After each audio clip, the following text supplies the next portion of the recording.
la situation s'est de plus en plus dégradée. Donc on est sur un modèle en fait qui existait déjà avant, mais pas en Europe, ces dernières années en tout cas, plutôt dans d'autres pays du monde, des pays très exploités, des pays dits en voie de développement, mais pas pour tout le monde.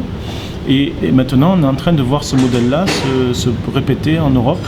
Et d'après nous, c'est aussi parce que le pouvoir ayant de plus en plus de moyens de surveillance, Big Brother, Orwell, quoi, de plus en plus de moyens de surveillance, de plus en plus de moyens de répression, un arsenal dans tous les domaines de plus en plus important, il a moins besoin de s'embarrasser d'une classe moyenne, il a moins besoin de s'embarrasser de règles qui permettaient de mettre en place ce qu'on a appelé dans les années 50-60 un capitalisme de la séduction, quand il y avait deux blocs, même si nous on ne voulait pas prendre parti par rapport à ça, voyant l'évolution du bloc de l'Est, et puis ce qui s'est passé pour les anarchistes à l'Est, voilà.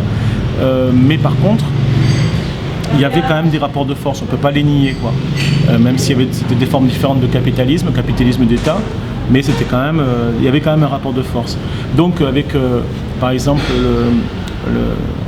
les aides économiques apportées en Europe, le plan Marshall par exemple, avec le modèle de la société de consommation, ce qu'on a appelé les 30 glorieuses mais qui n'étaient pas glorieuses pour tout le monde, avec aussi tout ce qui est avancé avec ça, c'est-à-dire au niveau des médias, du cinéma, qui a apporté cette propagande également. On a eu un face-à-face jusqu'en 1989 qui était celui d'un capitalisme de la séduction face à une autre forme de propagande. Et dès lors que ce mur s'est effondré et dès lors que les dominos ont poursuivi durant les années 90, ce qui a été dit en 84, il n'y a pas d'alternative, s'est révélé être un fait pendant les années 2000. Et c'est pour ça que depuis les années 2000, on a un durcissement du capitalisme qui finalement n'a plus besoin de s'embarrasser du capitalisme de la séduction comme autrefois. On est sur un modèle de durcissement qui fait qu'en Europe aussi, comme ailleurs dans le monde finalement, de plus en plus, on va d'après nous, vers un capitalisme de plus en plus dur, c'est-à-dire une exploitation, parce que le capitalisme c'est quoi ? C'est un modèle d'exploitation dans la société de tout, de l'humain, de la vie, de la terre. Voilà, et qui fait passer notre vie après l'intérêt de quelques-uns, les profits, quoi, tout simplement. Donc, et ça marche ensemble avec la société autoritaire. C'est-à-dire que la société devient de plus en plus autoritaire parce que pour arriver à mettre en place ce durcissement du capitalisme, il faut aussi durcir la société, ses rouages, son fonctionnement, quoi. Pour nous, ça va vraiment ensemble. Donc, cette évolution-là, des rapports de domination et des rapports d'exploitation, elle avance vers une dystopie, qui est aussi une dystopie environnementale, évidemment. On voit avec ce qui se passe dans les forêts d'Amazonie, de Sibérie, d'Alaska et dans plein d'autres domaines. Et donc pour nous, il y a urgence. En fait, en tant qu'anarchiste,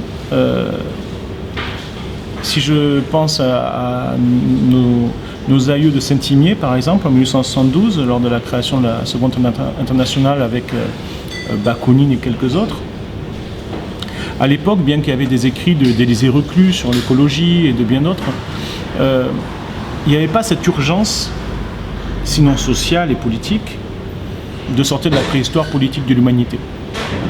Aujourd'hui, il y a deux autres urgences qui s'ajoutent à celle-là. L'urgence donc de la souffrance, la première c'est cette urgence de la souffrance, l'urgence sociale dans laquelle on se trouve, donc l'exploitation, la domination et ses conséquences. L'urgence politique avec les dérives vers le fascisme sans cesse dès lors qu'on veut pas ce que nous propose le pouvoir. Et donc il joue dans ce cas-là sa carte, son joker, son moyen de sauver sa mise dès lors qu'il se sent en danger. Mais là, cette fois, il y a deux autres urgences qui concernent, moi je dirais, l'environnement évidemment, c'est-à-dire le fait qu'on va vers une catastrophe, une dystopie, vers la fin de l'histoire telle qu'eux ne l'entendaient pas, mais c'est vraiment leur terme, c'est tout à fait approprié. Et deuxièmement, l'évolution technologique, c'est-à-dire qu'il y a une course contre la montre aujourd'hui, d'après nous. Là, quand je dis nous, je dis aussi beaucoup de gens qui sont ici, Vox, Rubiconas, d'autres camarades avec Arkia et compagnons. On est nombreux à penser qu'on est dans une course contre la montre face à une évolution de la technologie qui permet au pouvoir et à tout ce qui va avec de prendre un tel contrôle de la situation que les choses vont devenir de plus en plus difficiles. Si on continue comme ça, avec tout ce qui se passe, Internet, les drones, les téléphones portables, les capteurs de qui est là, qui est ailleurs, etc., on va vers une société dans laquelle il sera beaucoup plus difficile de résister. À la fois à cause de cet imaginaire social qui nous fait croire qu'on est dans la liberté, l'égalité, la fraternité. Donc ça, c'est plutôt Huxley, c'est le meilleur des mondes. Hein. Et sur le plan technologique, c'est-à-dire ces moyens de surveillance dont aurait rêvé la Stasi et la Gestapo. Et là, c'est plutôt Orwell, hein, c'est-à-dire un moyen de surveillance. La vie des autres, par exemple, je vous invite à voir ce film, La vie des autres, c'est-à-dire qu'il y a des gens dont c'est le métier et qui sont moins nombreux qu'autrefois, parce que tout simplement, il y a moins besoin de monde qu'à l'époque de la Stasi pour suivre chacun d'entre nous. Il y a même des moyens statistiques et de nous repérer pour toutes sortes de choses. Et donc, je pense qu'on prépare... la technologie participe aussi d'une évolution qui peut éventuellement être considérée comme fasciste sur ce plan-là et qui donne les moyens au pouvoir de consolider sa position. Donc avant que le pouvoir ne consolide trop sa position, on est dans des années, dans une époque où, selon nous, il faut agir au plus vite et passer à une société différente, parce qu'on ne peut plus attendre sur le plan écologique, parce qu'on ne peut plus attendre aussi sur le plan technologique, au niveau du renforcement du pouvoir, et aussi sur le plan social, parce qu'il y a trop de souffrance, et aussi sur le plan politique, parce qu'on dérive actuellement vers le fascisme. Pour nous, le monde entier devient fasciste, on le voit, de Trump à Poutine. Certaines veulent choisir, prendre parti entre Poutine et Trump. Pour nous, c'est une rigolade. Il n'y a pas à choisir entre des fascistes de l'Est ou de l'Ouest, qui jouent les machos, chacun à leur façon aussi, et sans oublier le racisme et le reste. Donc Erdogan, Orban, et en France demain, qui sait si dans 3 ans, ça ne sera pas Le Pen qui sera au pouvoir en France. Il y a vraiment une évolution vers le fascisme, et c'est une évolution malheureusement logique, vu ce que propose en termes d'imaginaire social cette société, quoi. Donc cette lutte qui est la nôtre, pour nous c'est une lutte vraiment de toute urgence. Et c'est une lutte qui se situe à la fois dans les rapports de force, parce que ça ne changera pas autrement, mais aussi dans l'imaginaire social, c'est-à-dire convaincre les gens autour de nous qu'on peut faire autrement, qu'on peut vivre autrement, et essayer de montrer le vrai visage de ce monde, de cette société et du pouvoir qui s'exerce. Montrer, démasquer ce pouvoir et sa volonté tout simplement de nous dominer, de nous exploiter à l'infini, jusqu'à ce que ce soit plus possible, parce que tout simplement les moyens de la vie sur Terre ne seront plus possibles.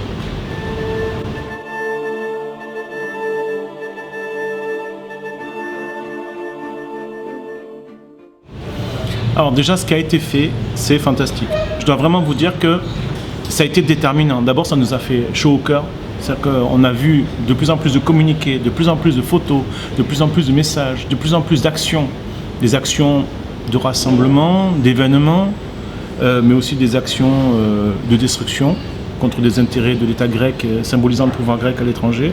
Chacun a fait à sa façon, selon ses convictions. Tout cela a vraiment beaucoup participé à nous donner du courage et continue de le faire, puisqu'on reçoit tous les jours des messages d'Australie, du Canada, du Uruguay. On a fait un Skype avec l'Uruguay, là on va en faire un demain avec le Brésil. On a des messages qui nous arrivent du Japon, là, de New York, de San Francisco, avec des photos à chaque fois, hein, etc. C'est vraiment impressionnant, quoi. Il se passe vraiment des choses un peu partout, même en Afrique, même dans des endroits reculés.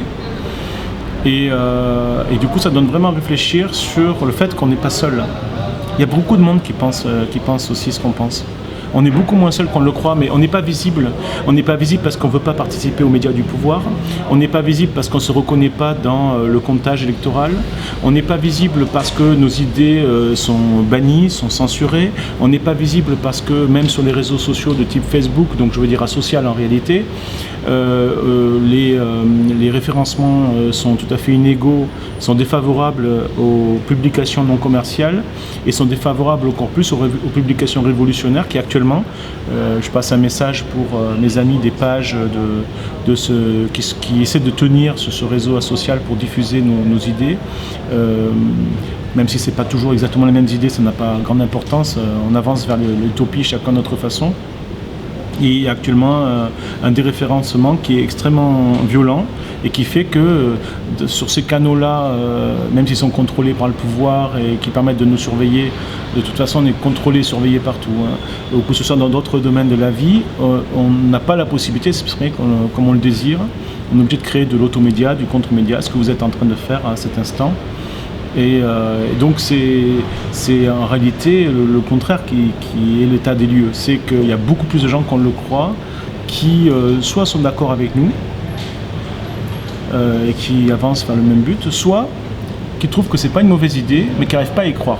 Et ceux-là, ils sont encore plus nombreux. En fait, il y a beaucoup de gens qui nous disent, si on parle avec eux, qui nous disent mais franchement, c'est chouette en fait ce que vous faites pour les réfugiés, pour ça, vous détruisez les fichiers de surendettés, vous refusez la privatisation du bien commun, et la destruction de vallées entières pour faire des aéroports dans les montagnes de Crète, etc. C'est bravo, mais vous n'y arriverez pas, ça sert à rien, c'est foutu, etc. Le défaitisme ambiant, le sentiment d'impuissance conduisent beaucoup de gens à la résignation. Et en fait, si on arrivait à se compter au-delà de ceux qui agissent déjà, mais ceux qui aimeraient bien qu'on passe à l'acte et qu'on réussisse, on serait beaucoup plus nombreux en réalité. En fait, on a beaucoup plus de potentiel que ce qu'on croit, et on l'a vérifié déjà à plusieurs reprises dans l'histoire, en fait. C'est surtout l'imaginaire social qui fait que les choses basculent. Regardez en Tunisie ce qui s'est passé ces dernières années.